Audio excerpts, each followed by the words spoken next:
Allahumma ya rafi'ad darajat, Allahumma ya rafi'ad darajat. Allah. Poe Jumat teh lain sambarangan. Lantaran dina poe Jumat teh fiha sa'atun la yuwafiquha 'abdun muslimun yas'alullaha ta'ala syai'an min amri dunya wal akhirah illa a'tahu iyyahu. Ku Gusti Allah di jero poe Jumat teh aya hiji jam, aya hiji waktu anu teu pati ngakuran manusia seorang muslim di jero eta waktu kemudian menta baik urusan dunia maupun urusan akhirat langsung bakal dibere ku Gusti Allah. Poe Jumat tinggal jam sabaraha teu dibejakeun ku Kangjeng Nabi. Apakah tas subuh, apa jam genep, apa jam 7, apa 8, 9, 10, apakah jam 12, apakah mantes Jumat atau asar teu dibejakeun ku Kangjeng Nabi. Maksud teu dibejakeun abeh full sapoe Jumat teh ulah ka mana? Ulah ka mana coba lamun dijelaskeun. Oh, ieu teh waktuna teh jam 12 atau jam 12 kabehan. Ngintip jam 12. Atawa jam hiji ngintip jam henteu. Pokona mah sapoe Jumat bae. Ulah aya nu sempet-sempet ka pasar. Ulah aya nu sempet ka kantor. Bangkrut negara. Ulah aya nu sempet bae ka mana ka sawah pa Jumat mah. Geus bae aja kelan tasbih bae. 10 tasbihna, 9 jual hiji. Atuh siapa jualan keneh bae. Nah, ieu poe Jumat lain lalagaan. Sebutna ge Sayyidul Ayyam. Rajana poe Jumat. Mentak diprediksi mungkin bae waktu ijabahna teh sabada azan Jumat. Sabada azan. Tah, sabada azan di dinya waktu ijabah. Cek sakaol sabada salat sunah. Begitu azan langsung salat tas setelah salat sunah. Cek sakaol mah memeh imam naik ka mimbar didinya gegeraan menta. Begitu imam keur naik, ya Allah menta dunia lah Gusti. Mobil. Teu parugu. Ulah di embat isin jero hate bae. Siksa kaul mah antara khutbah 2. Khutbah ka hiji diuk tah di jero diuk di dinya waktu ijabah. Siksa kaul mah beres khutbah ka-2 memeh dilaksanakeun salat Jumat. Siksa kaul mah ta salat Jumat. Siksa kaul deui mah jam hiji. Siksa kaul deui mah bada asar. Siksa kaul deui mah memeh adzan magrib. Tanu mantak poe Jumat mah geus bae ngintip jam bae. Di mana asal didinya pas orang mentang geus. Dibere langsung. Asal orang pas di waktu eta geus. Masyaallah. Ngan modelna eta ongkos Lailatul Qadar. Lailatul Qadar teh kan teu dijelaskeun ngan kebiasaana malam-malam ganjil padahal mah teu kitu. Kebiasaana malam lilikuran padahal teh kitu. Bebelasan gaya nu manggihan Lailatul Qadar. Abeh nyongsrong urang Lailatul Qadar dengan modelna asal aya Lailatul Qadar bae malam eta urang tunduh. Dibentah-bentah ke kieu asa di mana? Tunduh. Tak ieu ge waktu ijabah teh geus kitu. Poe Jumat. Yes, nomor hiji poe Jumat. Nomor kedua Yaumul Arfah. Poe Arfah lain lalagaan eta poe teh ngabogaan nilai anu pohara. Lantaran di mana terjadi poe Arfah yubahillahu taala malaikatan. Allah ngabanggakeun diri terhadap malaikat. Cek Gusti Allah ya malaikati unzuru ila ibadi ja'u susan kubra. deuleu kumaraneh hamba-hamba aing anu dararatang di berbagai penjuru negara, di pelosok-pelosok dengan penuh karudinan. Poean arpah mah di Mekah ngan sakadar make 2 helai. Eueuh lu make jas, eueuh lu make dasi, teu berarti di hareupeun Allah mah jas jeung dasi. Kedeul banget lagi eueuh nu make endeu ka arpah asup ka salon teh aya. Eueuh, tah udah apel ka salon mah. Kalau mah ruwag-ruwig tur kedeul. Boro-boro ngurusan awak, buku baju gitu dipake ngan saukur 2 helai. Cek Gusti Allah, hei malaikat pandang ku anjeun.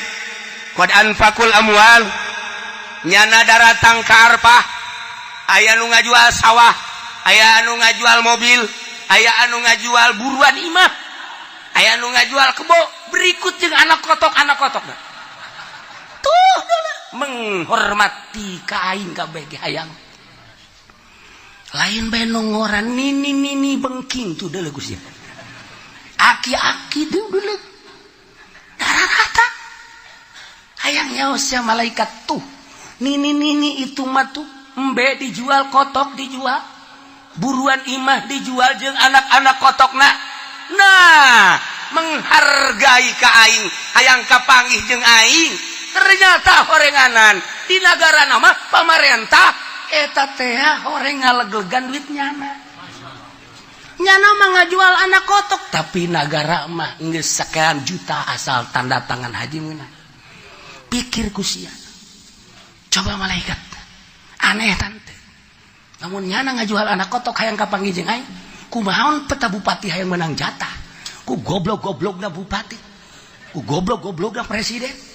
Tuh anak kotok dijual hayang kapanggih jeung aing nyana meuli Lexus tolong deh coba.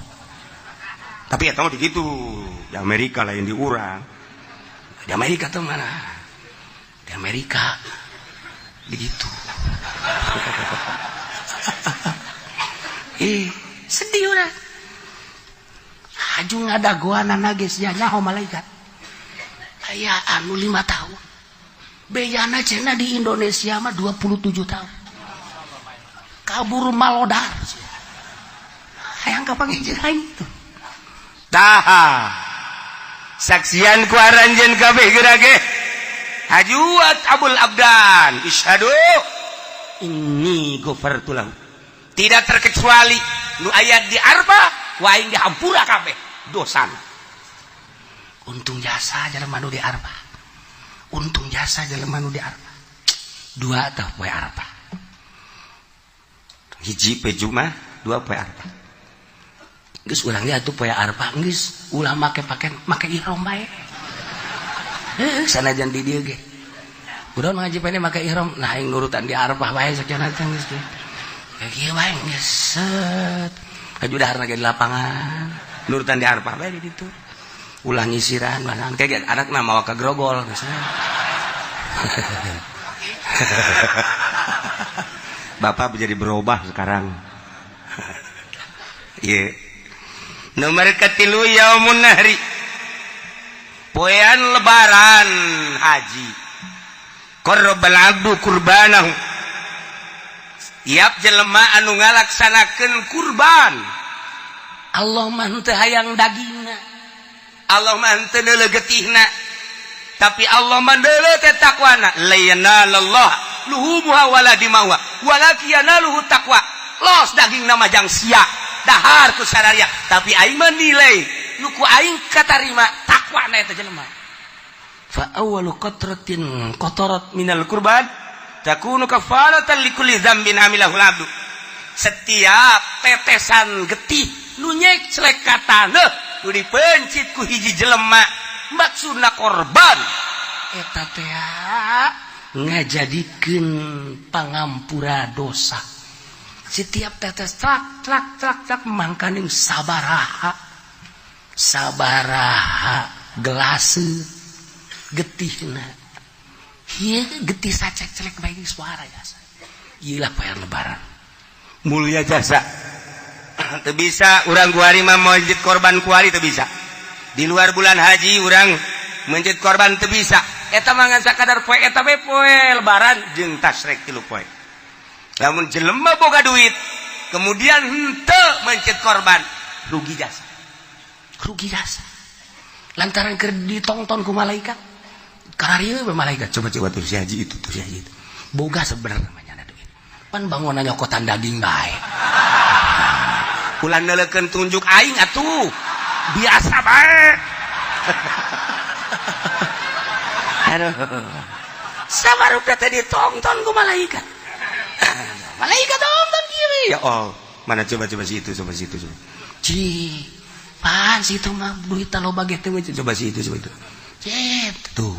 Malaikat itu tuh. Di itu masjid laporan ya Allah itu mah tuh anu mah di anu masjid cak Allah guys bukakeun lawang sorga dibuka lantaran geus dihampura dosa Masya Allah pokokna mah geus siapkeun kuari duit jeung celengan jang meuli kebo sapoe 1 juta urang jeung celengan duitnya di mana? Bisa pun sapoe 1 juta itu bisa, sapoe 500.000. Yang celengan berarti namun kuari datang ke lebaran 14 poe. Nah, jadi berarti lamun 500.000 seperti itu. Berak. Kabeli kitu embe Garut. Bude dia. Ah, cenah kieu duit teh boga tuh sakitu mah. Geus bae tuh sapoe 100.000. 100.000 berarti kuari datang ke lebaran seberapa? 1 juta. Nah, kau beli embe cisoka, embe kacang nuletik. Guys, kuari malah menjadi tukang ojek, ngojek kuari sapoe-sapoena. Tah duit gojekna sing menang 1 juta ceng celengan kan? Cek tukang ojek di mana horeng, jai? Boro-boro menang 1 juta. Kadang-kadang babaturan manuhunnya. Sial dah babaturan. Emang gak ai babaturan menumpang nuhunnya urang heuheuh eta tukang ojek dah atuh biasa we tapi lamun aya jahe mah set deuk mayar enggak usah ikhlas saya mah udah jadi langganan aja dah saya mah ridho sial tuh tukang ojek Masya Allah geus mah deui teu puguh karu. Eueuh logak non direm. Dut. Karasa yang nyenud ka dieu. Atuh kang ojek teu bareres. 2, 3, 4 Yaumul Fitri. Poe lebaran fitri. Eta teh lain sembarangan poe. Lantaran diawali ku puasa. Setelah selesai puasa sebulan nyana seakan-akan dek nyokot gaji berangkat timah masing-masing ke masjid untuk mengambil gaji cek Gusti Allah syahidukum ini qad ghafartulah kau yang dihampura opat hiji poe Jumat ngeunggus kolot manggeus bae geus poe Jumat ulah ka mana geus kolot bang geus bae poe Jumat ulah ka mana ulah ka masjid-masjid di imah bae teu beres tah kalau Jumat Yaum Arfah lebaran haji jeung lebaran fitri poe nu 4 eta mah lain sambarang. Nah eta teh Sayyidina Umar teh ya di mana eta menangna pertimbangan cek Sayyidina Umar salat zuhur 4 rakaat ketika dijadikan Jumat jadi 2 nu 2 deui adalah khutbah teh adalah bagian daripada sholat 2 rakaat. Mantap teu benang sambarangan khutbah eta mah ulah ngaco-ngaco sebab sholat kene. Hiji kudu boga wudu, 2 teu meunang ka kitu buka aurat, nomor 3 teu meunang ka pasil. Teu meunang ka pasil lantaran sholat kene. Mantap ulah acak-acakan mah khutbah sagala nyaritakeun kabeh.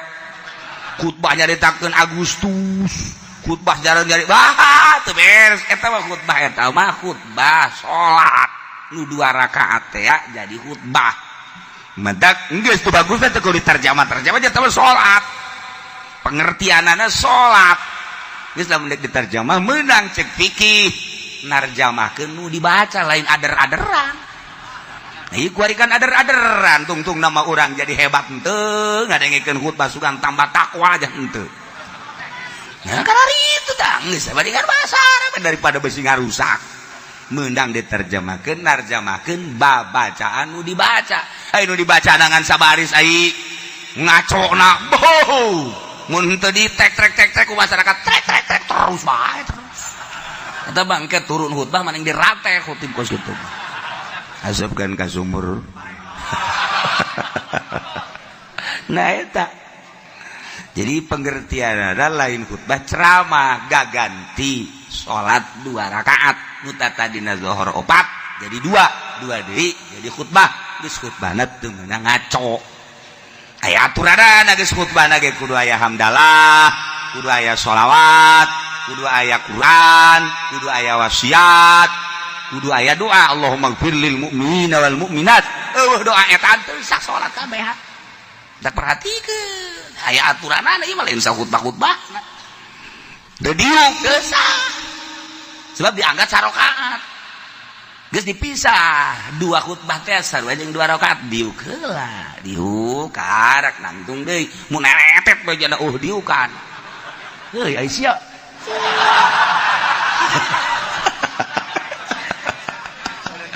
Goblok sia aing ge ngarusak salat aing sia. Nah eta lan mah khatibna kudu nu paham, ulah tarjamah acak-acak ieu mah salat. Ndek khutbah mah nya ndek ceramah ketas Jumat atau meme Jumat. Tos ceramah sadekna nya ada tekam budak ngebudak geus tah. Cenah nu ngadengikeun atuh karasa ku sia berarti sia teu dipake karasa. Ieu mah keur salat ieu mah ditah Allah. Tungtung nama pan kulataran salat ieu kan anu ngadengikeunage teu meunang teu ngadengikeun. Idza sa'idal khatibu 'alal mimbar fala tatakallam. Wa may yatakallam fala faqad lagu. Wa man lagu fala jum'atalah. Ndeu kumaha coba? Di mana khatib naik ke mimbar ulah ngomong awas urang.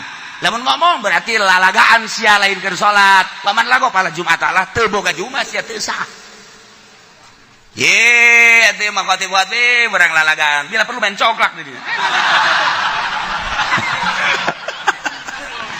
Ye, atuh khatib da kudu dula-dula pan ieu kos ge oh berarti robah khutbahna atuh. Geus babarodo masyarakatna atuh khatibna kudu pinter. Oh ngarusak aing khatib khutbah aing ulah dipaksakeun berarti barodo geus atuh bere penerangan atuh ku khatib bere penerangan ulah datang ka ngarusak salat teh ieu salat Jumat teh ngarusak atuh kabeh di karubah ge acak-acakan tah ieu keur sakalian nyaritakeun Sidina Umar ieu bulan ieu nu mata 40 gaganti ta'zir. Nah ieu ge khutbah gaganti salat 2 rakaat jadi khutbah. Hendak teu bisa teu meunang teu buka wudu hati-hati. Jadi teu meunang lalagaan. Urang bae urang nu ngadengikeun teu meunang nundutan. Aya salat nundutan. Di manggeus azan Allahu akbar Allahu akbar Allahu akbar Allahu asyhadu la ilaha illallah. Geus bare nangtungnya masih khusyuk jasa. Aduh nu digigireun ngantep deui. Hareup imam geus mulai Allahu akbar bismillahirrahmanirrahim nya kakarak udang. Ya ndek nangtung isin ndek diuk bae pan ada salat kumaha aingnya cek kitu. Saya sih ade ya urang bae urang heula mimitian sing rapi teangan masjid nu rapi sebab ieu mah Jumat salat ieu mah lain lalagaan. Bisi aya khatib anu ngaco urang henteu bisa negor khatib pindah. Salat Jumat pindah ye urang di dunia moal kebel. Dibawa acak-acakan ku khatib bloon ieu. Teu nyahoun bawa eta salat acak-acakan segala jaritakeun ngaler ngidung ngetan kul tarjamah teh narjamah kudu dibaca. Lain aju acak-acakan. Hayu tarjamahkeun alhamdulillah hamdan katsiran alhamdulillah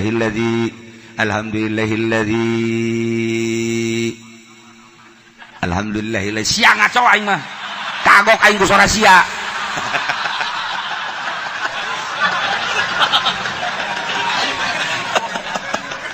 Aduh, Masya Allah. Nah, terjemahkan. Terus ayat terjemahkan. Wasiat terjemahkan. Ayat diterjemahkan mah. Naon terjemahkan. Usikum. iya ya bitaqwallah kula wasiat ka kaula jeung kamareh kabeh takwa ka Allah sing hararade teu naon tah beres Jumat imamna main catur pan tadi usikum ayuhanna tagap ayuhanna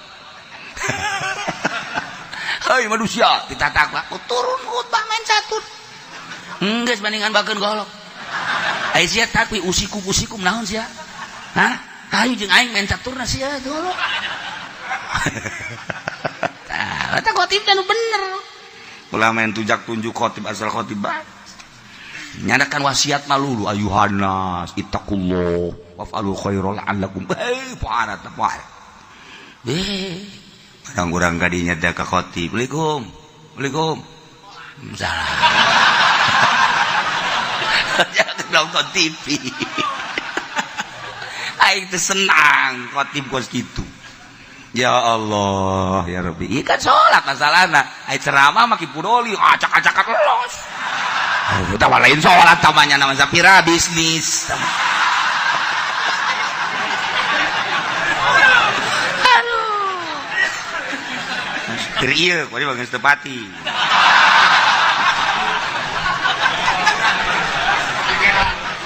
ya Allah ya Rabbi Karim itu kan ada perubahan-perubahannya nama daerah perubahan siapa bencana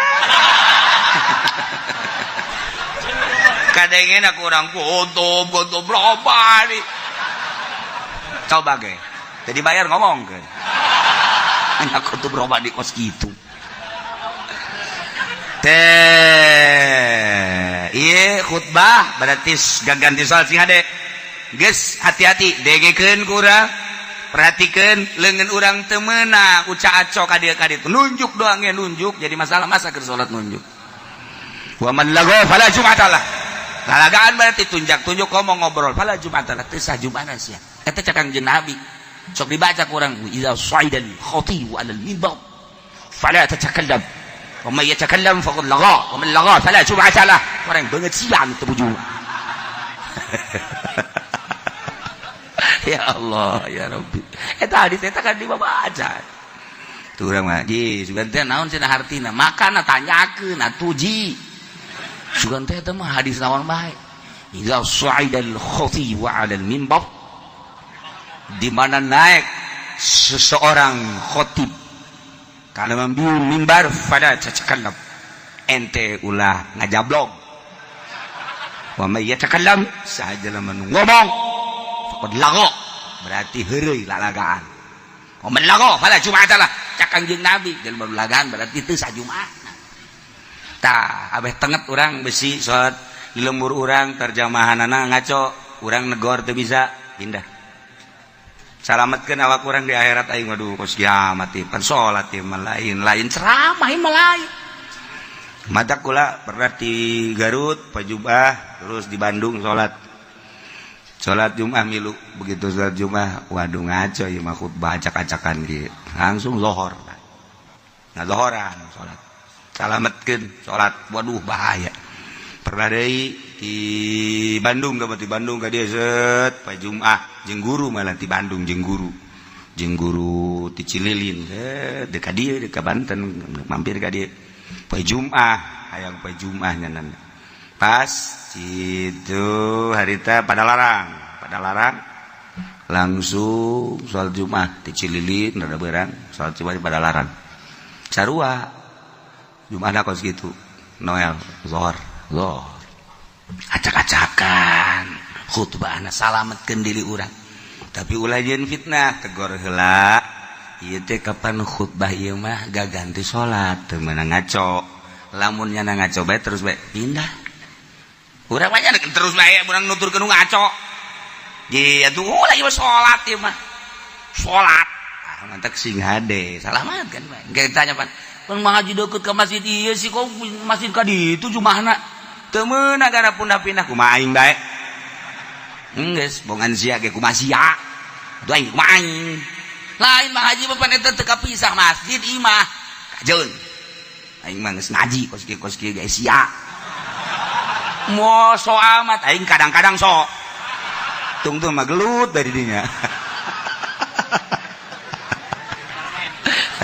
ayo salamet geus siga deh urang kan moal kebel di dunia ajung ke di akhirat urang aduh lamun kana rakaku gara-gara urang salat Jumat teh ditarima deui kumaha coba nggih ieu salat Jumat cek malaikat teh rusak padu kula mah teh nyaho pan sia ngaji bae tadi dengekeun saekeun sulusiak wae sia cek malaikat neraka sia deui kumaha coba urang emang Sayyidina Umar bisa ngalawan ke malaikat potongan urang mah pan kepeng bisa tahu mantap ke Sayyidina Umar orang minta tolong ke Sayyidina Umar kumaha tulungannya aing jatuh wau ka sia sia tilok hadiah tilok naon tilok aing endeu kumaha coba ketika hiji manusia hiji umat di negara kemudian ku Gusti Allah teh diturunkan seorang nabi titah dakwah ngajakan nauhidkeun ka Gusti Allah umatna dirinya teu percaya ka nabi tersebut inkar ku Gusti Allah selalu diberi siksa dengan cara siksaan teh ku kasangetan fakir penderitaan gering dibere ku Gusti Allah teh paila datang ka es timbul penyakit maksud Allah kitu teh supaya berpikir manusia la'allahum yadurra'un dibere susah ku Gusti Allah dibere garing manusia maksudnya supaya jelema tadarru ka Gusti Allah nurut ka Rasul nurut ka Nabi nu diutus ku Gusti Allah DPDP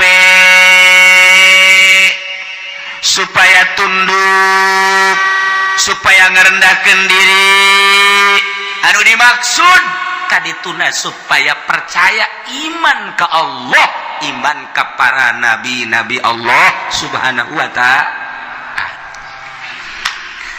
eta umat nu baheula teh kitu teh heula tah eta teh sebagai contoh nu baheula cak Gusti Allah terus datang ke Kangjeng Nabi Muhammad datang ke sahabat Kangjeng Nabi Muhammad tadi kitukeun bae bakal ke dibere susah dibere garing maksudnya supaya iman ke Allah Indonesia baheula teh di zaman kitu Belanda urang mau nyaritakeun di zaman Belanda dongeng-dongeng bapak urang baheula emak urang baheula ngeunahna cente lantaran eueuh roti boborosan kunyana dicabut geus paboros pare geus paboros kalapa boros panan pandan dan lain sebagainya di dalahar kunyana kunaon eta lantaran eueuh bala-bala didahar kan kunyana susah kabladina terus kaleuweung diteangan kunyana buat tangkal ieu yang ngeunah ieu aya suweg dicabut dibawa ka imah terus dipasian terus dikulub golotrok di dahar di kalapaan cak ngelangeun aya tetanggana nu nurutan fajar suweg kunyana reng badur mabok nya eta kan zaman eta teh zaman susah nah iya zaman susah ya dibere susah ya ke zaman harita baheulanan zaman nenek moyang urang baheula jadi geula bejana sagala derowak ngeunah nu asak mah sagala cente ngeunah sagala kingkit ngeunah sagala kitu katoka ngeunah sagala rupa kudu eta atuh kapan eueuh dahareun nu aya eta atuh geus lamun urang nyaritakeun zaman kamari ieu beuh nyabot dangdeur masyaallah sagede jempol teh di pasianan di dahar atah-atah isuk-isuk ku amis yak nyana loba dahar ku ari mun teu nyeri beuteung kunaon sebab eueuh dahareun zaman eta mah ngeunah jasa zaman kula bae ge lamun urang ngadahar kitu nyaritakeun tentang ngadahar naon dangdeur atah pernah ngadahar kitu huy nu atah ngeunah ngadahar sao atah ge ngeunah sao atah ya Allah ya Rabbi ku ngeunah eta sao teh komo rada mengkal-mengkal mah ya Allah sao atah tidak nu mantap baheula lamun aya rujak tumbuk teh rujak tumbuk mantap jasa lantaran sagala ararata araraya ngeunah kuari mah kuari loba dahar teu ngeunah nu kos karitu nah ieu dibere hararese ku Gusti Allah tapi eta jelema lamun ba'da magrib breng ngararaji ka imah ustad nu tinggal ngaraji kabeh mari ustadna ge teh yang dibayar jeung hayang-hayangan ge lumayan ieu eta masuk karawat duit teh aduh bisa jana maca Quran aja anu rada gede mah pan baheula ngajina teh depan dari mimiti nu ngejah heula aju nu gede geus ka Quran aju balik-balikna kan ka masjid di masjid paling jago nyana nakol bedug hiburanana teh nakol bedug hiburanana sakitu dagdugdug geus eta hiburan nyana sakitu doang geus baheula mah aman bere kabelah dia terus mahmur gugus ya Allah teh terus engke paroho deui ka Allah jadi bere susah deui ku Allah kuari bae kuari leleti kanan ya kieu bae ini mah cerita perorangan bae ulah kabehan ada perorangan kayak ka arti ka kabehan ge ka arti ka kabeh Waalaikumsalam nuh kiai doakeun kula mana kula dek dagang kiai aduh boga modal supaya maju bae namun maju mapan masjid tuh omean ngendek nanti pondok pesantren amis ngeunaheun kadenge kana ceun ngeunaheun biasa geus pokona malah kula mendek ibadah bae guys doakeun ge padahal tadi doakeun ge suga-suga meni keur cerita perjalanan ieu cek itu sing bener itu si dagang kayak seminggu datang deh kalau 2 minggu datang deh wah gede hiji Waalaikumsalam. Roh, bari geus dia bantingkeun kopiah ge blek. Sia kunaon ngabanting puyang cenah kieu doakeun ieu. Kunaon hayang bisa ngazakat cenah. Dah, mantap jasa tan ngomong. Hayang bisa ngazakat berarti hayang sugih kan? Hayang bisa ngazakat cenah kulit teu bisa ngazakat lain hayang sugih teh kunaon hayang bisa ngazakat, hayang nyaho ibadah zakat. Sia ngomong pinteran eta. Berarti hayang sugih ya.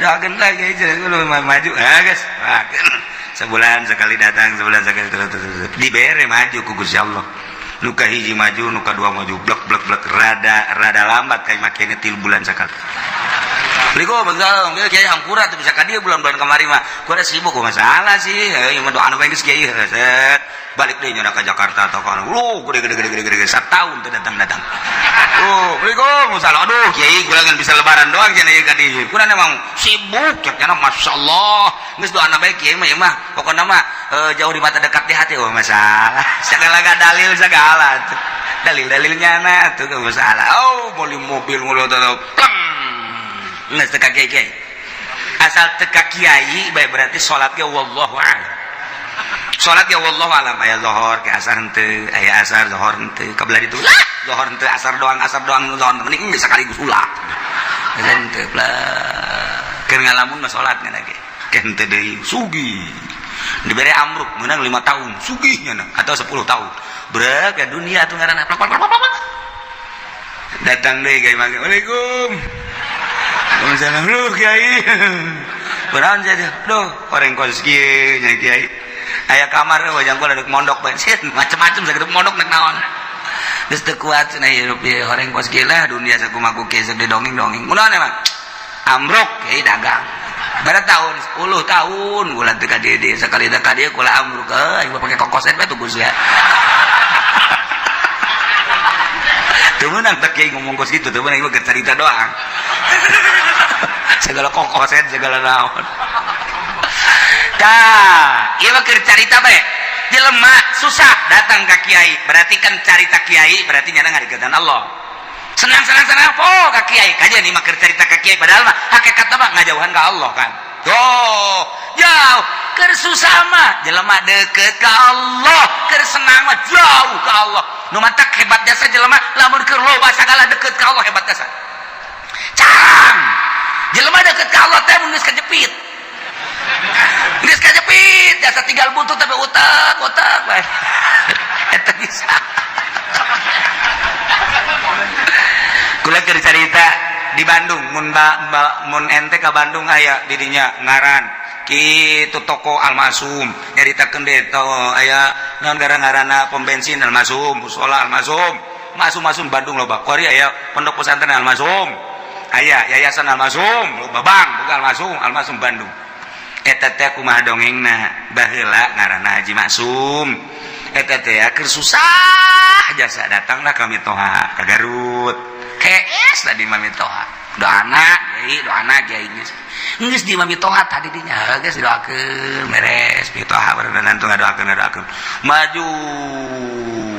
maju ambruk deui tas maju teh teu ka imam mami toha teu ka imam toha ambruk ka imam toha deui. Oh, maksudnya deng deui di imah TS deui biasa. Dokon boh majuna teu kira-kira pohar aja sah miliuder Bandung geus lah. Geus tekan ka pae teu kapanggih. Geus tekan masalah mah keur carita masalah itu masalah dunia ge teu bermasalah. Ieu mah keur carita kos kitulah dunia. Poho dunia mah ka Allah. Tah ka Allah tah. Tada ka pae teh kapanggih teh jeung mitoha tah. Lantaran dia teh urusan dunia. Masya Allah Karim.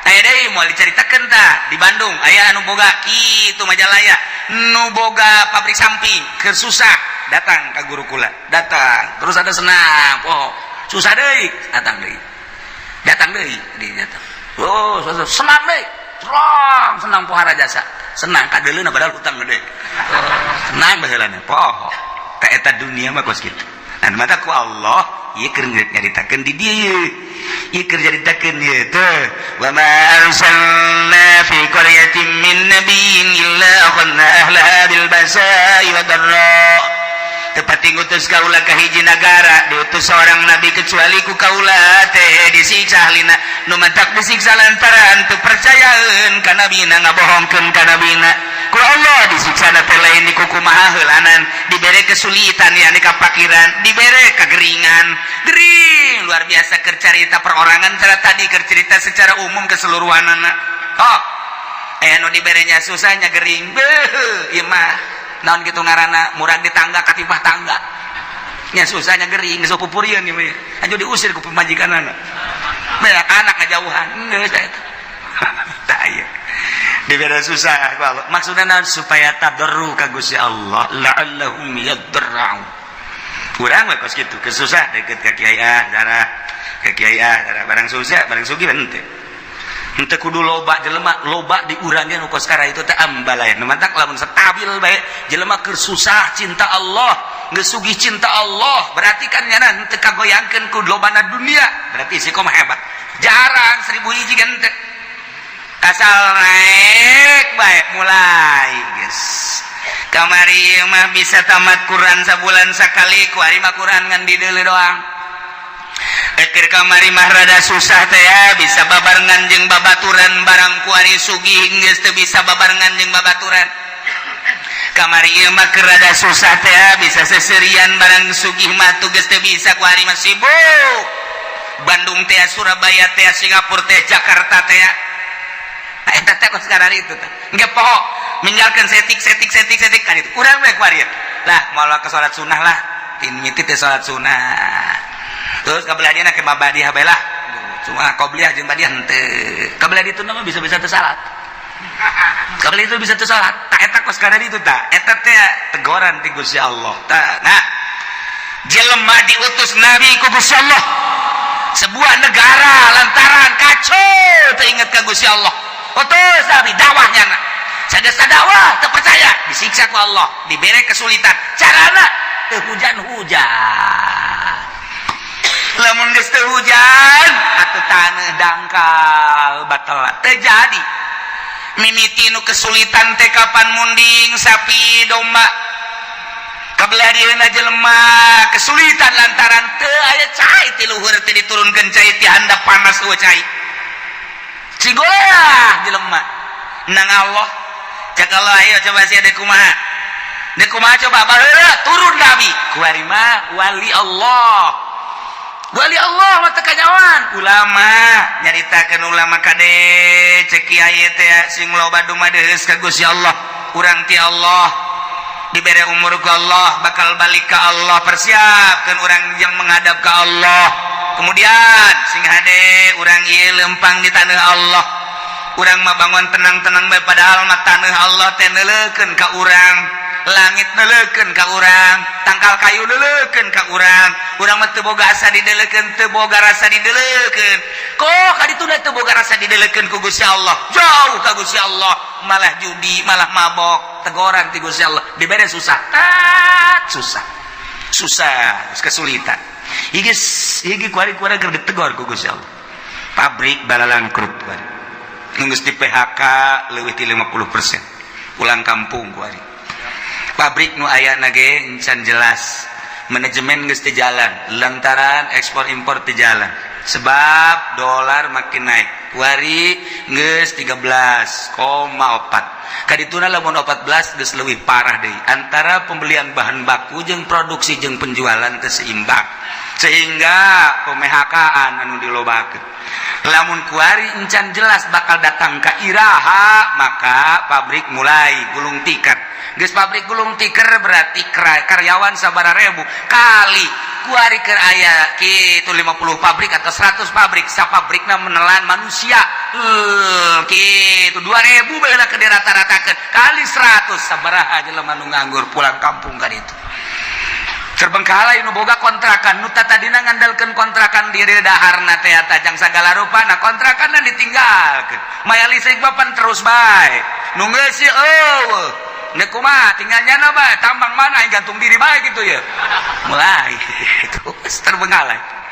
Ye bang di urang kumaha pasarkan kuari kurang geus teu jalan. Hatina teh jalan teh kumaha? Jalan mah kadar jalan tapi kan lain cara biasa. Aset anu biasana satu hari menang 1 juta kuari mah teu menang 500 acat. Ya keur carita nu leutik.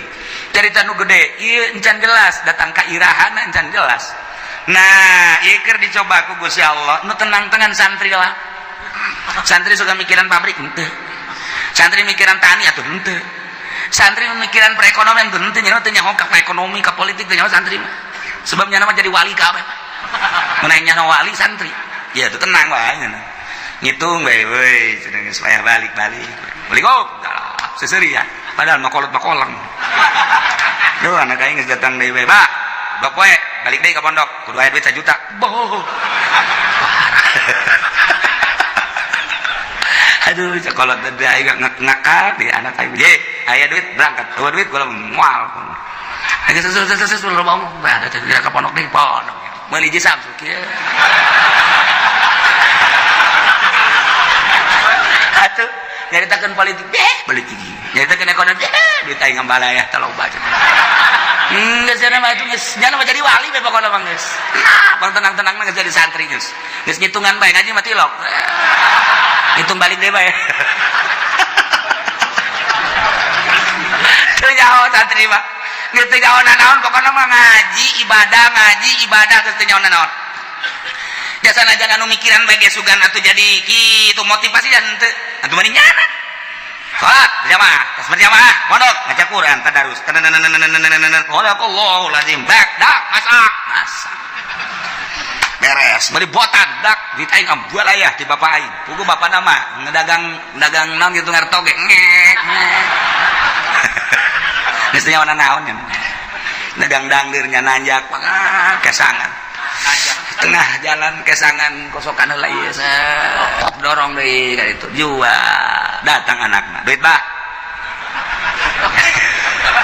meuli gudang garam kadeleuna mah rokok padahal kesang bapak eta.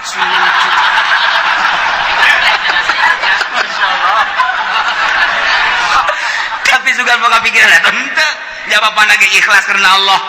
Lantaran cek bapana aing ngarido jasa, aing dagang dangdeur capek ge eta, pake ngabiayaeun sia, komo sia bisa ngaji teu bisa ngaji ge aing nitipkeun ka sia. Sia teh keur macaan Quran, ngajelaskeun Quran, hadis, eta teh ucapan Allah, ucapan Kangjeng Rasul. Geus atuh pokona mah aing mah penting mah sorga we coba, mantep henteu coba. Yeay, kolot nage kesenangan ya. Itu setetanya nanu di dalam akhirat. Coba sekolah, ayo. Mere duit tak 3 juta jadi ibadah. Wallahu a'lam. Nu dibaca anak kitab naon dan lain-lain sebagainya jadi ibadah kalau wallahu a'lam. Datang deui minta duit hak tak dipake poya-poya ku anakna. Keur carita bener bae heulanan sakolahna. Wallahu a'lam jadi ibadah wallahu a'lam teh. Yeay. Buka tuh hati sia bego. Kalau teh ieu mah keur nu capek beda mere ka anakna. Keur carita bisa ngajina geus pohara, keur teu bisa ngajina dicatat ku malaikat. Masyaallah. anakna cicing di pondok keur berjuang ngalaksanakeun muacaan kitab Allah, dawan Rasulullah, dawan ulama, dibiayaan ku bapakna anu ngantar wasilah ngabiayaan anakna memeh anakna ka sorga kudu bapana heula. Amin amin anak sia teh sakola teu mondok.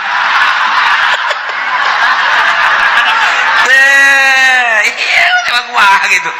Masya Allah Karim pohara jasa. Ayo tatanggana, saya dekat mana? Dekat pondok. Ye, tungguan. Ngodok kantong nemu bojro. Tungguan. Bahasa gede jasa cak budak merena yuk. Oh, set 5.000. Cakina teh enggak dagoan ngodok kantong mangel. 5.000 doang. Dari sakigeus mere-mere. Masya Allah, mandak kura inget baik, kula mau bejakeun jelemana. Waktu kula keur mondok, aya seorang pengusaha sok mere ka kula. Tah, dek kapanggih. Aya deui urang di nu sok mere. Tek datang ka kula inget baik. Kuari geus marah naon? Kuari sok dihadiahan bae ku kula bu, aing baheula teh meuli kitab dibiayaan ku eta seorang pengusaha. Tah, kuari sok dihadiahan bae lah garati anu ternyata ge pasti aya. Aya teh leungit tah hate teh eta nyana ngabiayaan teh. Sok mere mun balik sok mere. Aya deui dulur mun munda balik menta teh mah. Eta dibagi-bagi ku Allah ge nu mere aya nu menta aya. Nah ieu mah keur carita mun muka mata hate urang blak atuh emangna hirup dek di dunia doang. Beuke geus di akhirat blak. Masya Allah begitu seorang santri ustad atau kiai ditimbang amalnya bagus sorga. Cak pengusaha malaikat ulah malaikat sorga kan emang kunaon gitu ulah kan emang naon hubunganan aya hubungan gede jeung ulah ka sorga kan ji naon heula tanyakeun eta kitab nu dibaca kunyana nang meuli saha tanyakeun tad emang boga kitab nang meulikeun saha aya nang meulikeun Pak Anu bener tuh Bapak Anu mana tuh rangkulannya bari ngarangkul bang ngarewas aja kan tuh kasor jadi tuh atuh usul lain mah pokokna mah ieu ustad bisa baca Quran asa kada kitab pan kitab nanti Bapak bejakeun ka Gusti Allah eta kitab nang ti Bapak kitu bejakeun ka ditu di cek ustad teh bisa kitu bejakeun ka malaikat beja beda malaikat bebeja Gusti jadi aya nu ngotot bae ieu pengusaha aya hayang milu ka sorganya na emang nya boga amal naon amalna mah teu pati bagus dan meulikeun kitab eta sabab wasilah santri bisa ngaji ku sebab dibelikeun ku jana jeung sok dibiayaan ku jana aduh cak Gusti Allah geus sok ka sorgakeun mah je lamun urang neuleuh ka dinya tah emang kumaha gitu ulah-ulah eta kapan dongeng Kangjeng Nabi aya jelema nu maot teu boga amalna naon ulah ka dikanarakakeun ka Kangjeng Nabi pan gitu. Coba sugan wau tante nyana teh pernah ngaji tante jeung kiai. Tanya pernah ngaji? Henteu. Pernah bareng jeung kiai teh kitu bejakeun. Pernah bareng jeung kiai teh? Henteu. Wau teh jeung kiai bejakeun. Wau teh jeung kiai henteu. Ieu mah berapa mosrongan ieu mah. Gaji tilok wau henteu bareng henteu pan kuarat mah. Coba pernah henteu ka imah kiai bae. Tanya siapa pernah ka imah kiai? Henteu. Masyaallah. Ieu henteu henteu.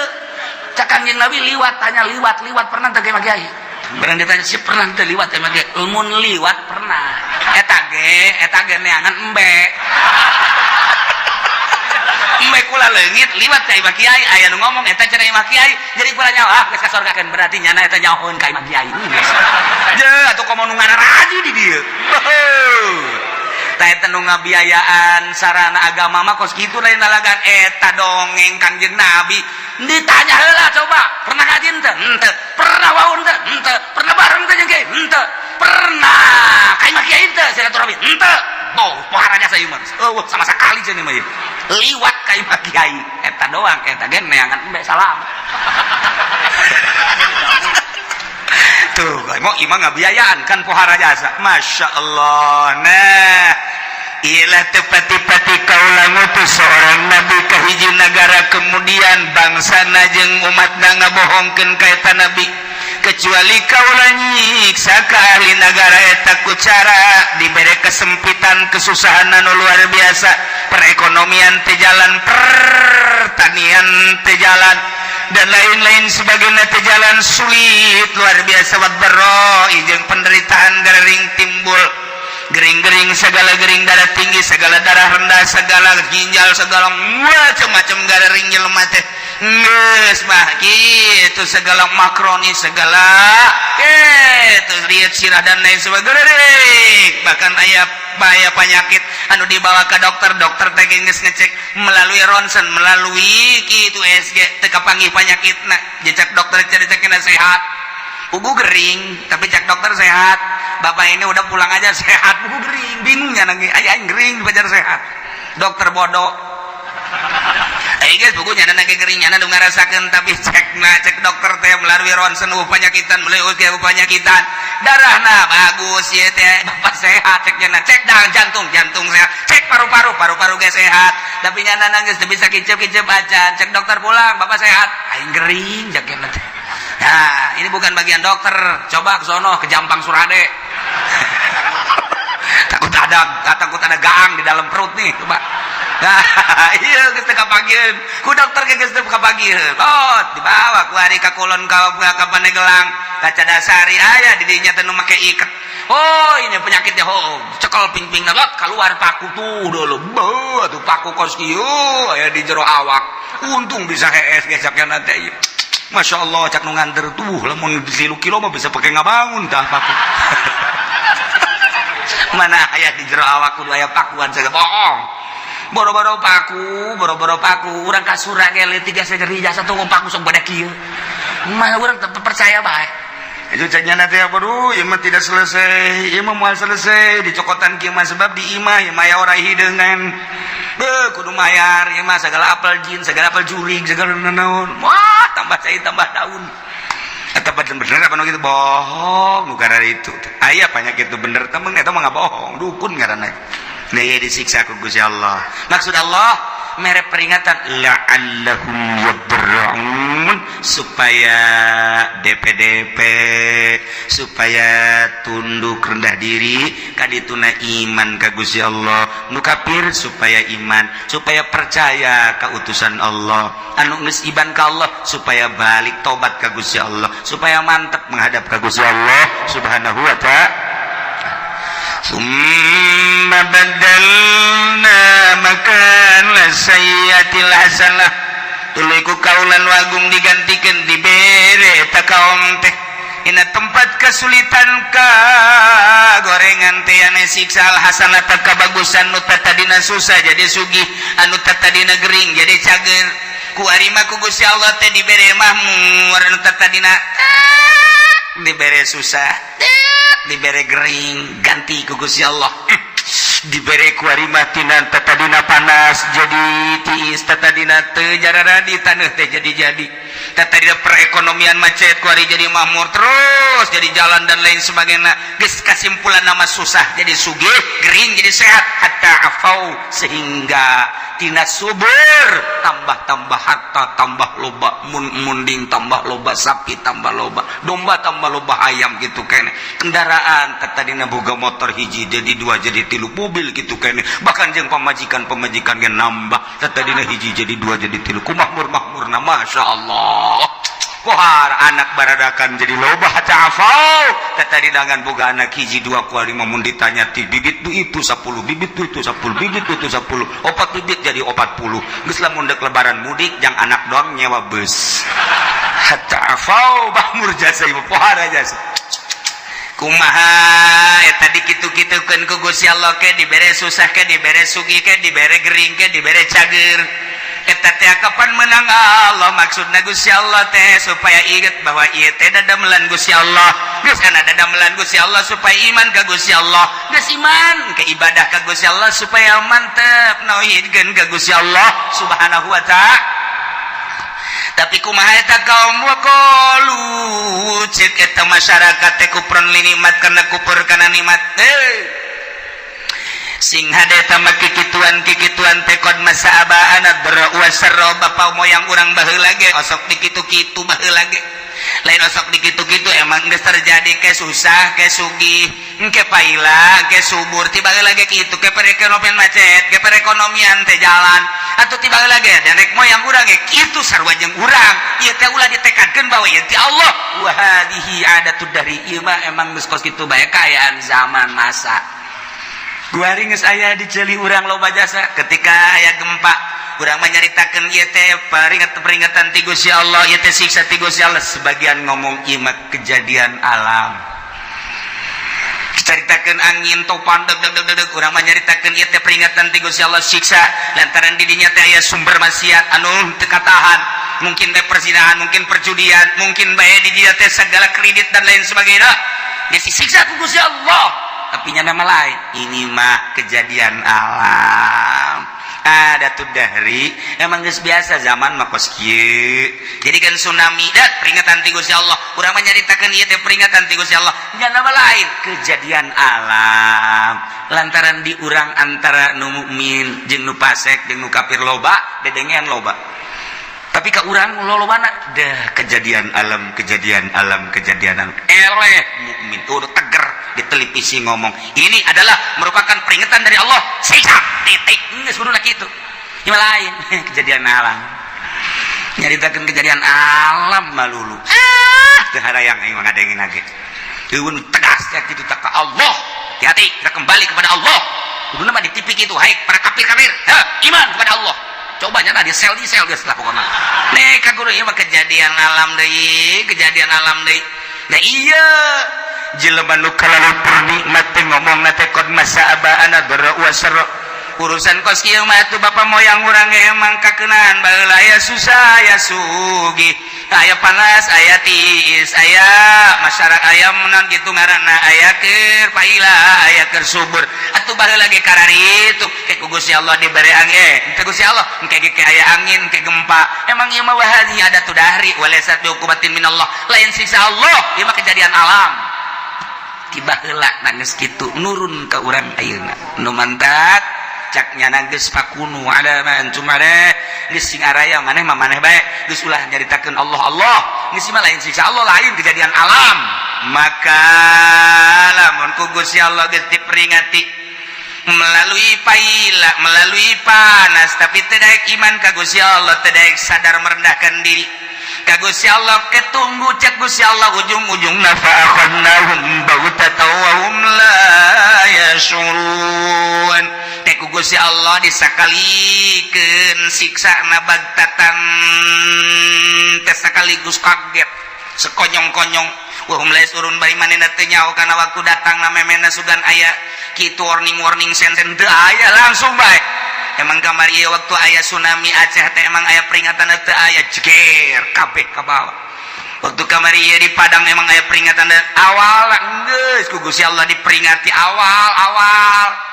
Tapi kabarani itu udah tetap teiman gak gempa sabaraha ribu manusia anu henteu disalat teu Sukabumi gempa Garut gempa Yogyakarta gempa nu kuari mata anu ceuli anu pengkor anu leungeunnan dan lain sebagainya masih kadeuleu keneh ku urang Yogyakarta teh tapi tetep teu iman ka Gusti Allah. Awas cak Allah namun ku aing kuari peringati melalui panas ku aing diperingati teh aya hujan sawah-sawah batela dan lain sebagainya hawa anu sakieu geus henteu benyatu jeung urang panas luar biasa eta teh sing inget sia-sia teh nang aing ieu cuaca nang aing panas nang aing balik atuh ka aing cak Gusti Allah lamun sia balik ka Allah aman ku aing sia tapi lamun sia teu balik ka aing ieu kejadian alam deleukeun ku aing sia lamun ku aing teu didatangkeun bagtatan awas teh mun ngeri orang sing lobakeun istighfar keluarga ka Gusti Allah Subhanahu wa taala di lembur-lembur ayo istighfar astagfirullahalazim wa atubu ilaihi minimal 70 astagfirullahalazim wa atubu ilaihi atau anu panjang astagfirullahalazim allazi la ilaha illa huwal hayyul qayyum wa atubu ilaihi atau sayyidul istighfar Allahumma anta rabbi la ilaha illa anta khalaqtani wa ana 'abduka wa ana 'ala ahdika wa wa'dika masata'tu bika min syarri ma sana'tu wa a'udzu bi ni'matika wa a'udzu bika min faghfirli fa innahu la yaghfiru dzunuba illa anta ta eta baca cenah panjang ting teh Kiai nu pendek bae astagfirullahalazim li wali walidayya la sabil lakum la jibati alayya jamu muslimin sallallahu alaihi Muhammad eta ge panjang kene cenah Kiai nu pendek bae astagfirullahalazim wa tubu eta ge panjang kene sia moal ngamaca ieu sia mah panjang kene bae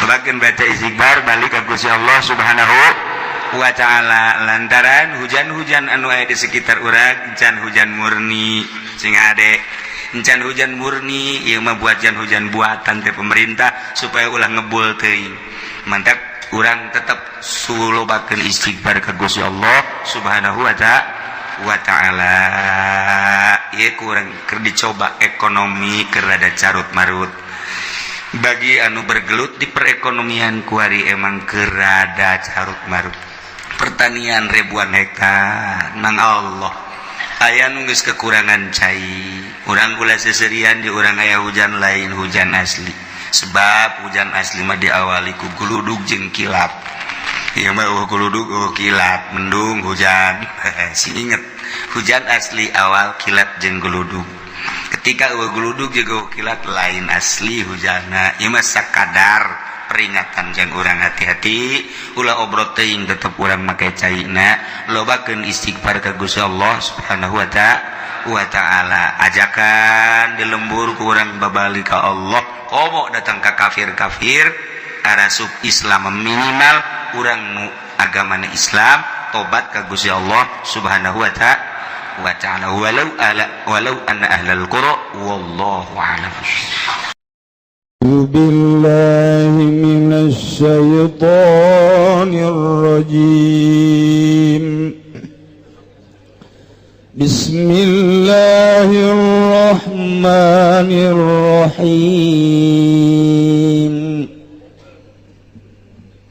ما جعل الله من بحيرة ولا سائبة ولا وصيلة ولا حام ولكن الذين كفروا يفترون على الله الكذب وأكثرهم لا يعقلون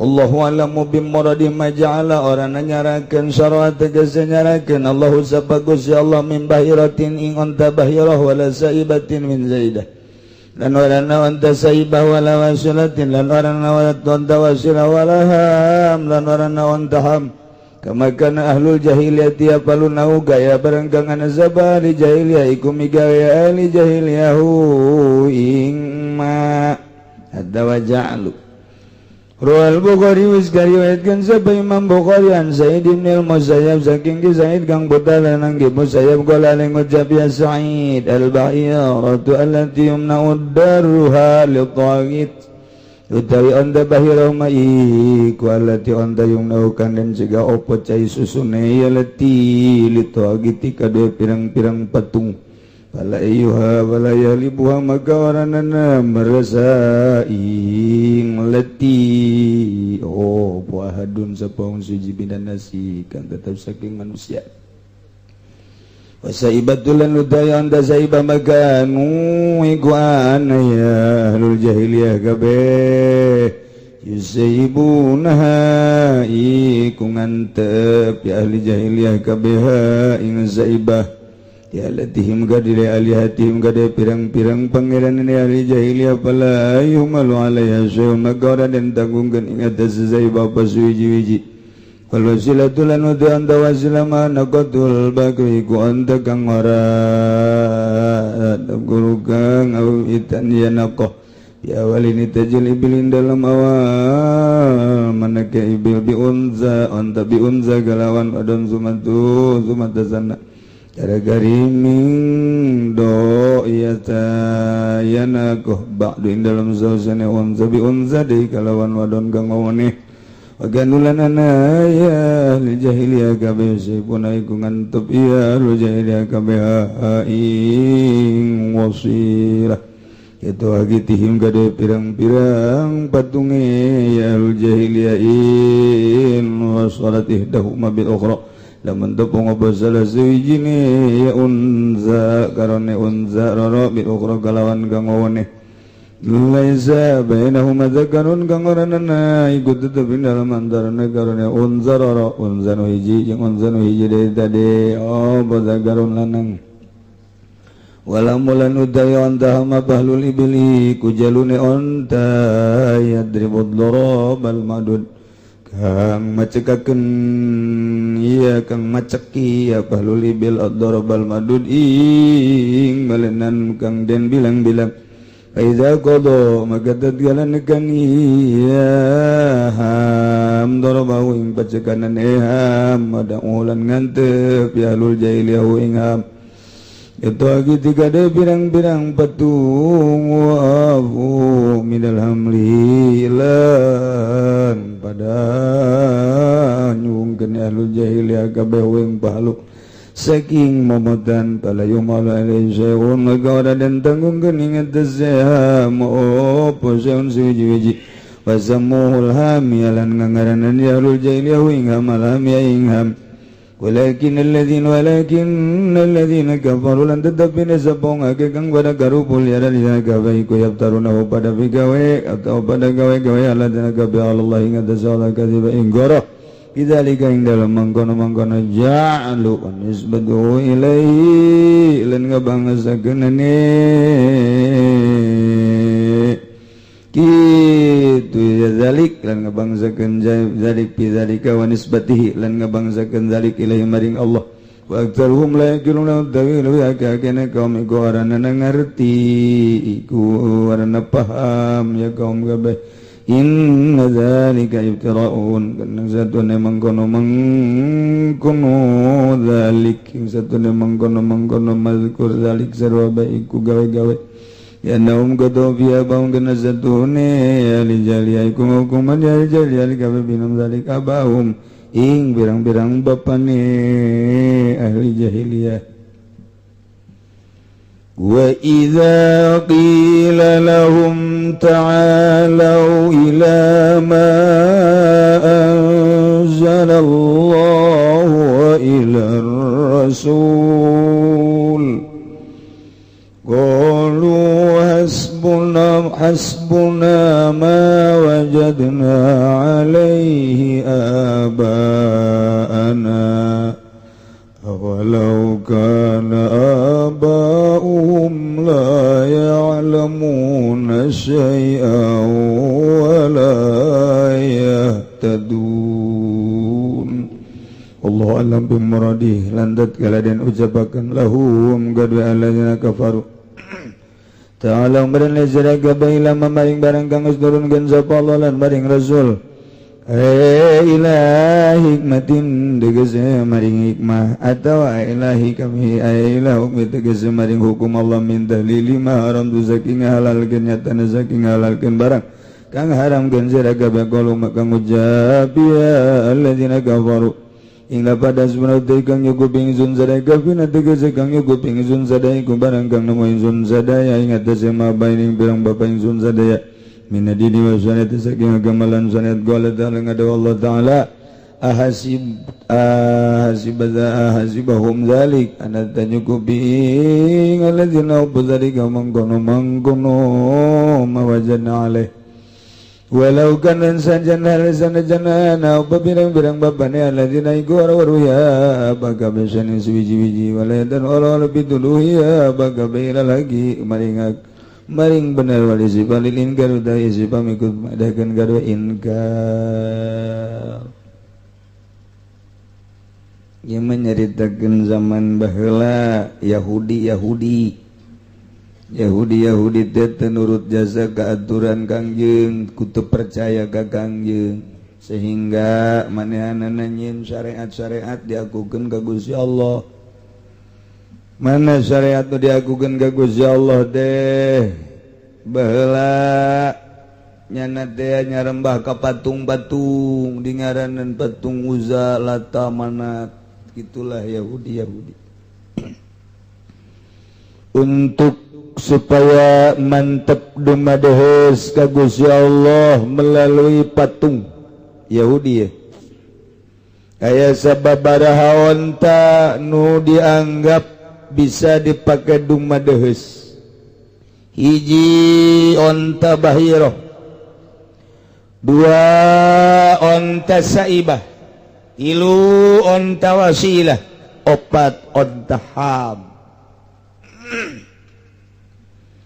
onta bahiro teh onta anul allati yumna udarruha lit tawagit onta anu cai susukna ieu geus mangkar tapi teu meunang diperes, teu meunang diperah, teu meunang diganggu.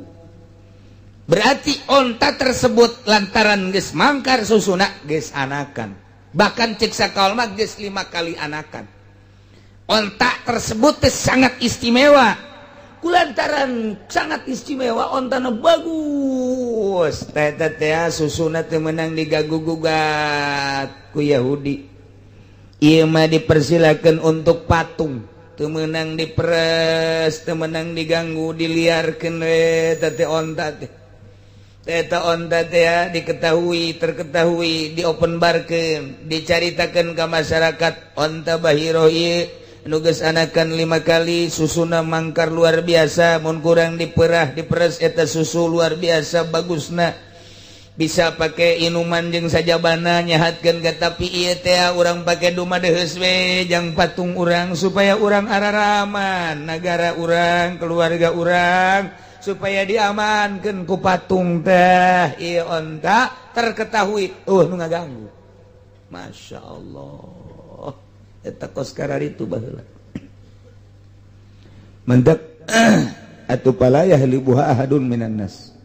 Nomor kedua aya onta saibah. Onta saibah mah ahli-ahli jahiliyah baheula ngararantep kana eta onta jang pangeranana jang patung-patung. Ieu kieu nya cek ahli jahiliyah. Urang teh ka pandeg tani bebeja ka pangeran urang ka patung. Mohon diberkahkeun ceknya na tani urang. Aju urang tani pan bagus tanina. Ta ieu tani bagus kelipatan hasilna teh ieu adalah gara-gara urang nyembah ka patung. Ku ayeuna sakitu ieu onta nu ku urang tadina dipake na ieu mah ulah diganggu gugat sebab geus memberikan keuntungan anu luar biasa. Onta ieu ulah diganggu, ulah dipuatan naon antepkeun terketahui ku kabehan ulah diganggu jang pangerannya na. Eta onta-onta kos sekarang itu. Hasil maksud anu luar biasa. Ya, urang dumadeus onta jang patung saibah ngaranna. Aya deui onta wasila mah anak qatul bakru onta anu ngora keneh. Anu nyana ngamimitian onta tersebut teh dina awal anakan. Awal ngora keneh ieu onta lamun anakan engke bikang. Anak pertama bikang, ke anak kedua deui bikang. Ta eta anak ka pertama, anak kedua bikang, kemudian numbu bikang deui. Henteu aya lalakian. Mun aya lalakian mah anakna teu bagus eta mah lantaran aya bagian urang nya nu lalakina mah bagian urang ieu mah bikang kadua bikang katilu bikang ta ieu onta berarti hebat lain urang tah mah lantaran tah mah nu pangeran sebab pangeran ge kan boga malaikat bikang caknya na annal malaikata banatullah malaikat eta anak awe Allah cak Yahudi bloon deui. Mentek ieu lamun aya onta anakan bikang, aju bikang deui, teu aya lalakian, berarti anu Allah urang ka pangerankeun cekna jang pangeran, ulah diganggu gugat, tolol bin goblok bin oplok. Tegas gitu dah. Aya deui terakhir adalah onta ham. Onta ham eta adalah pahlul ibil, yadribud darabal madud. Onta jalu. Anu gagah luar biasa. Mun urang carita onta moal paham, urang carita kuda moal pati paham.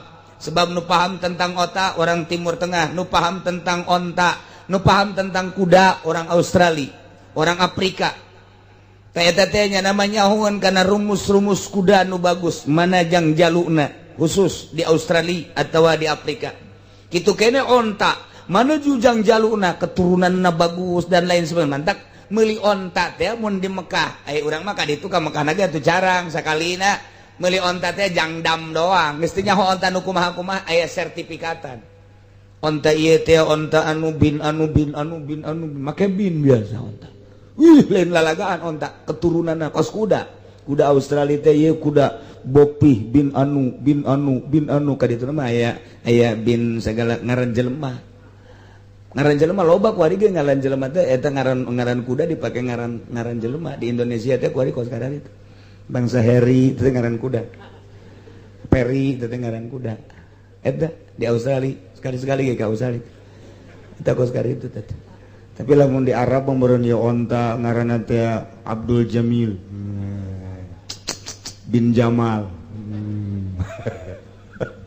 itu saja deh ngaranna teh Abdul Somad gara-gara itu di eta banget kitu bae urang Arab mah aya sertifikatan bin anu teh onta teu sambarangan sejarah onta nah ieu aya onta ham jalukna pakai ngajaluan pakai gitu ngaranna ngajalangan bikangna sababaraha kali tage di mana-mana manehna geus ngajalangan ieu onta lantaran geus nyieun keturunan luar biasa turunan anu aya anak geus anak baranakan hasil daripada jaluk nu ieu tah ieu mah kurang istimewakeun bae tuh lantaran nguntungkeun tuh bani anu tina onta ieu bogana tuh turunan anu onta ieu tuh turunan anu onta ieu onta lain sambarangan geus ratusan bahkan ribuan turunanana urang jang pangeran gua mah ieu onta ulah diganggu eta kos karar itu eta teh pemahaman orang jahiliyah eta teh nyana ngabangsakeun ieu teh aya syariat ti Gusti Allah dina kitab Taurat eta aya aturan-aturan model kos kitu ku ayana kitu kadenge ku Kangjeng Nabi turunlah ayat ieu ma ja'alallahu min bahiratin wala saibah wala wasilatin wala ham bejakeun Muhammad maja'ala teu pernah nyarakeun teu pernah ngajadikeun teu pernah ngainstruksikeun teu pernah nyarakeun ngajadikeun aturan dina agama Gusti Allah kana onta bahiroh kana onta saibah kana onta wasilah kana onta ham bohong teh Muhammad bohong kunyana diaku-akukeun bahwa eta teh meunang ti aing cenah eta teh Muhammad aya cenah dina kitab Taurat da tuturanan di Kangjeng Nabi Musa bejakeun Muhammad bohong sakali deui walakinnal ladzina kafaru yaftaruna 'ala Allahil kadzib tetapi na jelema nu kalalau purmanya nama jijeunan ka Gusti Allah bohong hayang dianggap ku anjeun Muhammad diakukeun cak aing bohong bejakeun wa aktsaruhum la yaqilun lolobana orang-orang jahiliyah teu paham teu ngarti teu nyaho jadi nyanyahoanan tah ieu nu bahaya ge nyanyahoanan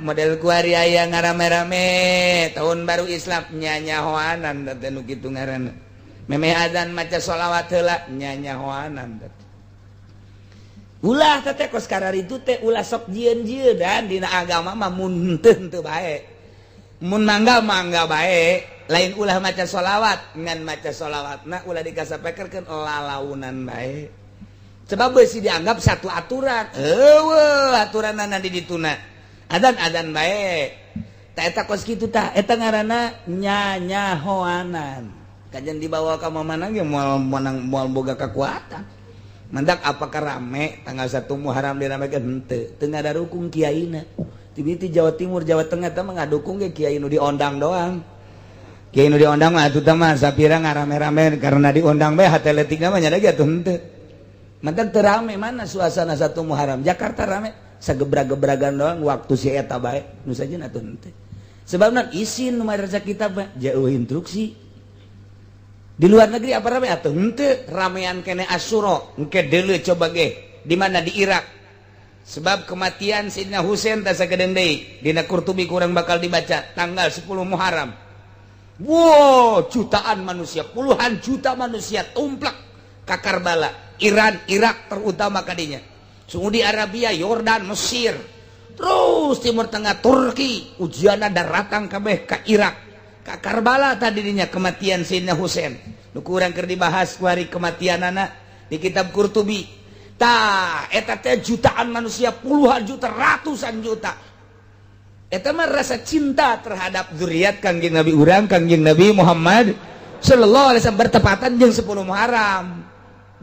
jeung 10 Muharram coba deuleu engke tanggal 10 Muharram isuk Senin wah luar biasa ayeuna mah ieu kos kieu dek ramean paling yatim piatu bae tah mah kurang nyantun yatim piatu kemudian bari ngomong-ngomong saeutik teh mah yatimna lain ngaramekeun Muharram tanggal 1 Muharram tahun baruna mah teu kudu diramekeun Khaliful Yahuda keunanya na bae nu rame Yahudi jeung Kristen urang mah ulah tahun baru Islam mah teu kudu dirame-rame ngarame-ramekeunana urang mah ku santunan yatim piatu endeuke geus teu kudu kumaha bere abeh terasa tuh ngedak mana suarana eueuh sebab ulama ti baheula teu ngadukung ngan eueuh nu warani ngomongna teh pajar nentang kana ajaran mana aja eueuh nu nitah mantap kula ngajelaskeun nu sabener-benerna henteu kudu endek santunan yatim piatu teu kudu make bedug aya anu ngliling bedug tanggal 1 Muharram teh wah terus ieu kata eueuh instruksi teh kumaha atuh ramean naon selain di Bogor bae di mana ge aya sebagian kecil di Bogor ge henteu kabeh hanya mun kecamatan eta bae naon sebabna isinin kiaina ai ngalarang meureun ieu teh besi di jerona alah eta aya santunan ai teu ngalarang eueuh instruksi cara ricing we kabeh ge kiai di mana ge ngan eueuh nu wani ngabahas kakara kuari-kuari kula ala kadar nyarita eueuh instruksi aya ge doa tahun baru tahun baru mah pada maghrib di masjid masing-masing ayo doa 2 tahun baru beres ngadoang geus beres dek sorangan dek berjamaah tuh nah ieu keur carita di zaman jahiliyah nyadiakeun onta jang pangeran bebejana ngabangsakeunana ieu instruksi ti Gusti Allah ta eta teh walakinnal ladzina kafaru yaftaruna 'ala Allahil kadzib jelema-jelema kafir Yahudi kos kitu hanya jijienan ka Gusti Allah bohong eueuh teh di dituna Muhammad wa aktsaruhum la yaqilun lolobana mah teu mampu pengetahuanna teu ngarti bodohnya na teh mantap ka dieu na teh diteruskeun bae ieu mah jakaruhun ieu mah jati dituna ieu mah jati bapa moyang kami modal di urang aya sedekah bumi eta sedekah bumi teh turun temurun bo urang teh cenah ku sawah diberikan nikmatan anu luar biasa yu urang dahar di sawah sedekah bumi eueuh ti dituna ieu jahiliyah nu kos kieu jahiliyah tah geus mulai eueuh tapi ku ari mah di urang ya berbarengan jeung eueuhna sawah bae deui atuh terus bae eueuh ya di Yogyakarta mah masih keneh di Jogja mah loba jasa mun ulah ngobrol-ngobrol teh bangsa sosodakohan nu babid'ahan hanya sebatas ti karuhun hanya sebatas ti nenek moyang hanya sebatas di laut acara laut di sawah acara sawah Yogyakarta teh kos gitu aya cerita kejawena Yogyakarta teh eta teh termasuk naon gitu nu sangat kuat kuari masih kene gitulah urusan baheula ditentang ku Kangjeng Nabi ari eueuh ti Gusti Allah mau ulah sok dijieun-jieun atuh para Yahudi nyana ngabangsakeun bahwa ieu onta nu tadi diserahkeun jang pangeran aya instruksi ti Gusti Allah ieu aya dina kitab Tauratna ketika ditangtangan ku Kangjeng Nabi mana coba buka Tauratna sing belem eueuh nu mentak ma ja'alallahu min bahirati wala saibati wala wasilah wala ham teu pernah ngainstruksikeun Gusti Allah ka onta-onta tersebut dipakai takerub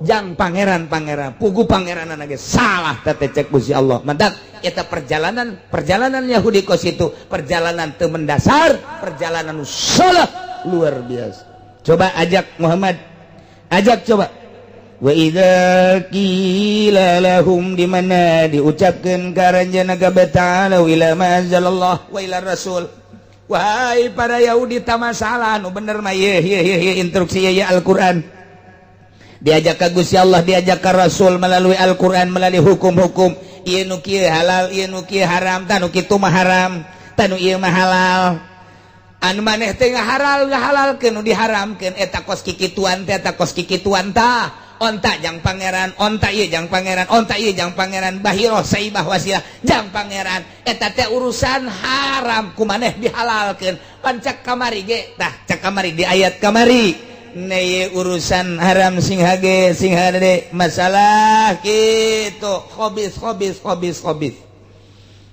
tadi diceritakeun ku Gusti Allah dina ayat masalah thayyib jeung khabith ieu termasuk kana khabith ulah sok sambarangan ngahalal-halalkeun nu haram yo Muhammad ajak Yahudi diajak melalui Al-Qur'anul Karim mengenal Allah jeung mengenal Rasul ketika diajak pengetahuanana ieu mah haram ieu mah halal ieu mah haram ieu mah halal ieu mah halal ieu mah haram kumaha tah Yahudi teh cek Yahudi hasbuna ma wajadna alaihi abana kami mah geus cukup bae penemuan ti bapa moyang kami ja bapa moyang kami ge baheula teh akos kieu nu mantap kami mah nuturkeun bapa moyang kami bae geus teu percayaeun ka Al-Qur'an ku ari mah lain ti bapa moyang deui malah jijieunnan mana kiai milih pamimpin awewe kulama lain masalah nanaon ieu kahareupna sing ada haram dina Bukhari tinggali dina kitab Bukhari Kangjeng Nabi nyaritakeun masalah Raja Kisra cek Kangjeng Nabi eta raja-raja Kisra nyarieun pamimpin anak awewe ibnah awewe mentak cek Kangjeng Nabi bapakna eueuh atawa bapakna aya keneh ngan geus kolot kunaon nu dijieun raja anak awewena cek Kangjeng Nabi la yuflihal qaumu walau amruhum imra'atan eta ucapan Kangjeng Nabi di Bukhari geus diterjemahkeun ku para mufassir para ahli tafsir hadis haram jatohna nu mentak bacaana ge la yuflihal qaum eta teh sejarahna Raja Kisra anu geus kolot sebagian deui manu paeh nyerahkeun ke pemimpin ka awewe cak Kangjeng Nabi ko rakyatna daek bae si dipimpin ku awewe la yuflihal qaum walau umuruhum imra'atan haram ta ieu mah beusi aya ustad beusi aya kiai nu kamari milih ka atut tobat iku mah lain lalagaan engkena bahaya pasantren maneh pasantren anjeun pondok pasantren majelis salim engke bae lantaran aya hama di jero hatena yuk urang angkat ieu agama babarengan maksudna ulah aya hamaan kos kitu ke kahareupna bakal aya deui pan meureun nyaho pilkada nyaho pilgub deui eta mah deuk eleh deuk menang nagara urang mah kos kieu bae ngan urang ulah salah ta eta teh mun di bahasan kos leuh jeung bapa boyang urang ge baheula karet Yahudi eta mah kos kitu mah tolol lain potongan ustad da mah ieu cenah ieu hook sekupi oh sekupi boh lurah boh bupati kajen henteu bae urang kajen henteu pilihan ulah aing daripada engke ku Allah di akhirat di dunia masa kedeung beres urusanana pilkada pilgub pildes geus beres sekupu tinggal sekupu paling kempes tapi di akhirat berlanjut otak didatangkeun ka ditu ka alam itu nu bakal nyaba urang abadal abidin wa amadal abidin pan izin jasa urang lamun dikieukeun masyarakatna aya nu ka sorga ayo ustad ka neraka tad ka mana tad ka mana ieu ayo ka dieu ieu ka sorga mah tad kurang pan ka dinya sekupi izin biasa ai kula mah sok ngabayangkeun kitu teh di akhirat aing izin amat lamun tokoh-tokoh kaju santri-santri kiai ka sorga aing ka neraka ku gara-gara sekupi ya Allah sekupi Gusti Allah oi kiai ka mana teu kabayangkeun teh ku kiai atut blood dasa teh kiai teu nyaho ka Bukhari baca beusi teu nyaho tanyakeun ka aing ka dieu kiai coba mana kitab Bukhari-na halaman sabaraha coba kumaha dongengna dijejalkeun ku aing ka hulu sia geus ngaji sia dijejalkeun ku aing tanyakeun heula tuh ieu mah kahareupna sing ada nu geus eta tobatan henteu hasud teu dengki salah sia ieu agama urang rusak geus hayu tobatan tah nu kamari teh tobatna kumaha beuleum sakupina teu kuat cenah kiai neraka sia jual sarua ulah deui teh geus tobatan kahareup ulah salah jasa Masya Allah jelas jasa itu mah unggal hadis jelas jasa deuleu terjemahana inggis amat urang unggal poe maca hadis maca Quran tapi ketika pagedrug jeung nafsu teu bisa sakikituna bae ya Allah ya Rabbi lah cenah teh mah kiai mah eleh bae dek modar henteu aing mah teu ngarasa eleh saeutik-eutik acan ja urusan kos kitu mah sanajan sasaga di negara urang mah dipandu kudu di luhur kitu bae ngan ulah salah-salah teuing doang ketika aya anu boga berorientasi ka ditu da boga pamaksudan anu bagus atuh pamaksudan anu bagusna didukung ku aing adapun eleh jeung menang urusan Allah ngan aing teu salah di hareupeun Allah kayak di sidang ayo cek maju siap Pilgub pernah terjadi milih mana yang benar emang geus kanyahoan benerna geus opat mata nyana ngomong ka kaula hiji eueuh nu tanda tangani soal gereja itulah yang sangat tertarik oleh saya sementara saya ini adalah mengagungkan agamamu ya Allah salah satu pembobrokan adalah pembuatan gereja WH anti tanda tangan soal gereja benar dan tidaknya terserah yang jelas di hadapan saya cerita begitu saya dukung dia bagus cek malaikat Ridwan teh mana anak buahna ayo geura kadarieu ayo atut sia endeng ge sagedeung deui bakal aya pilkada delekeun aing bersuara tuturkeun aing henteu teh pokoknya kudu aya kontak politik lah bisa tuh kontak politik mah duit nanaonan dia aing boga aing duit pokoknya jeung Pak Ismet sugihan aing dek modar bae pokoknya mah beneran aing mah sakedeung deui bakal pilpres jeung presiden ge sugihan aing sugih naon cenah boga naon ulah unggul ka kanyaho sia pokoknya mah sugih bae aing mah geus lah cenah teu boga naon ge atuh sabodo coba urusan sia ngan aing mah sugih bae sakieu dahareun tilok beak ya aing mah nah naon ge telok beak kata mah kurang seutak seutik masalah guys ngan lain eta aing mah tujuan sia jadi pamimpin deuk naon sakitu bae aing mah deuk bener apa henteu dites heula ku aing ai kiai nyaho emang KWH bahwa henteu tanda tangan saksi kiai 5 lain lalagaan namandak nya mah teu dipake karesep ku urang itu mah ku urang mana karangarana Serpong mana deui tah belah ditu teh atuh setik deui aing mah parhoba eta ngaran lembur heran rumpak sinang kabelah deui setik deui naon tah eta panunggangan teu dipake karesep sebab naon teu tanda tangan gereja salah satu bukti 5 kiai nu geus ngobrol jeung kula geus nu sajan-sajanna mah sabodo geus eta we tah tertarik sabasa kali ketika atut ditandatangani tah sia teh aya persekongkolan goblok teh kiai tah jeung eta tah jeung pendatanganan eta tobat sia ulah awas ulah cicing bae sia agama rusak ke ka hareupna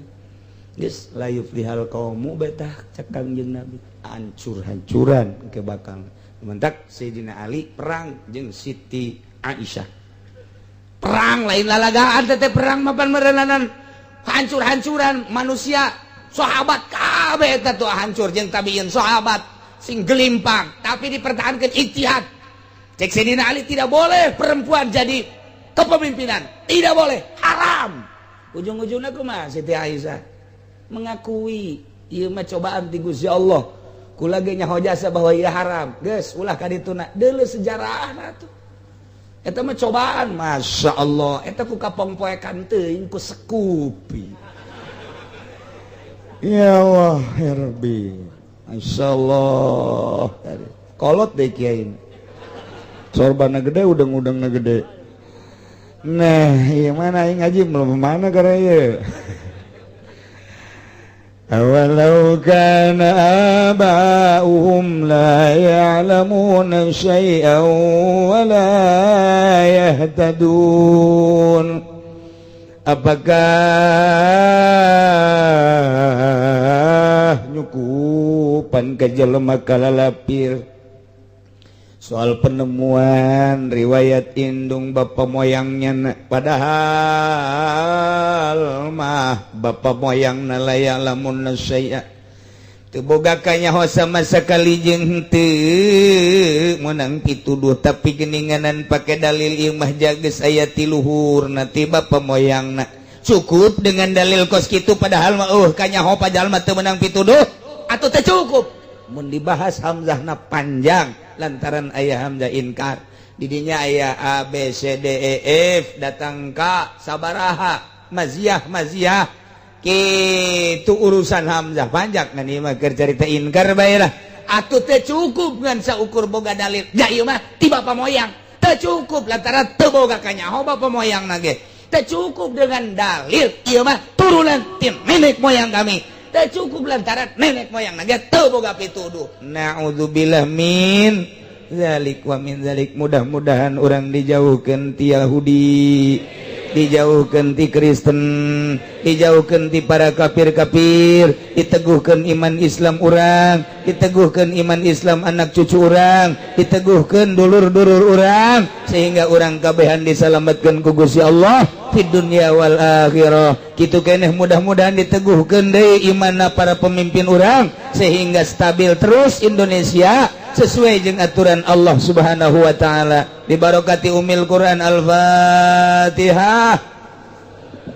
Bismillahirrahmanirrahim. Alhamdulillahi rabbil alamin arrahmanir rahim maliki yaumiddin. Iyyaka na'budu wa iyyaka nasta'in ihdinas siratal mustaqim siratal ladzina an'amta 'alaihim ghairil maghdubi 'alaihim waladdallin.